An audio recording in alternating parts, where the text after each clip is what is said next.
Hi hello. இன்னைக்கு காலையிலேயே வந்து ஒரு விருந்து சாப்பாட்டுக்கு தான் வந்திருக்கோம். என்னன்னா அம்மா வீட்டுக்கு தான் கிளம்பி வந்தாச்சு.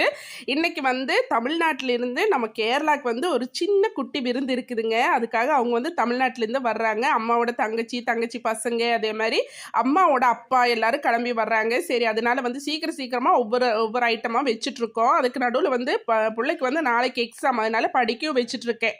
கேசரி செய்யறதுக்காக இப்போ வந்து தண்ணியை வச்சுருந்தேன். அதுக்கப்புறமா சர்க்கரை போட்டுட்டு நல்லா மிக்ஸ் பண்ணி கரைஞ்சதுக்கப்புறமா நல்லா கொஞ்சம் நேரம் ஆனதுக்கப்புறமா இப்போ வந்து கலர் பொடியை சேர்த்துக்கிறேன். சிகப்பு கலரில் தான் கேசரி செஞ்சுருக்கேன். மஞ்சள் கலரில் கூட நீங்கள் செய்யலாம். அதுக்கப்புறமா இது வந்து ரோஸ் எசன்ஸ் அதையும் ஊற்றிட்டு நல்லா கலரி விட்டுட்டு இப்போ இதோ வறுத்த ரவை வந்து அதில் கொட்டிகிட்ருக்கேன்.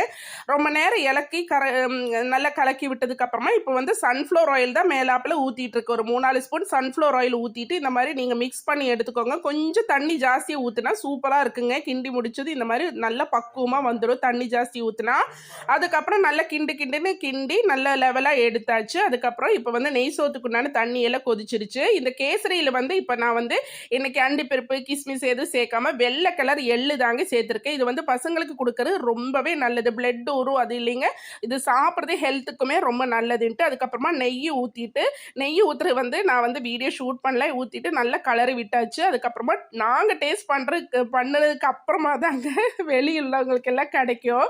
கிச்சனுக்குள்ளே இருந்தே நாங்கள் வந்து ஒவ்வொரு நாள் டேஸ்ட் பண்ணி எங்கள் வயிறே நம்பிருச்சு. அதுக்கப்புறமா எல்லாம் சாப்பிட்டு முடிச்சுட்டு தான் இப்போ வந்து விருந்தாளியருக்கே கிடைக்கும் எங்களோட மிச்ச மீதி. அதுக்கப்புறமா தயிர் சட்னி இப்போ வந்து செஞ்சுட்டோம்.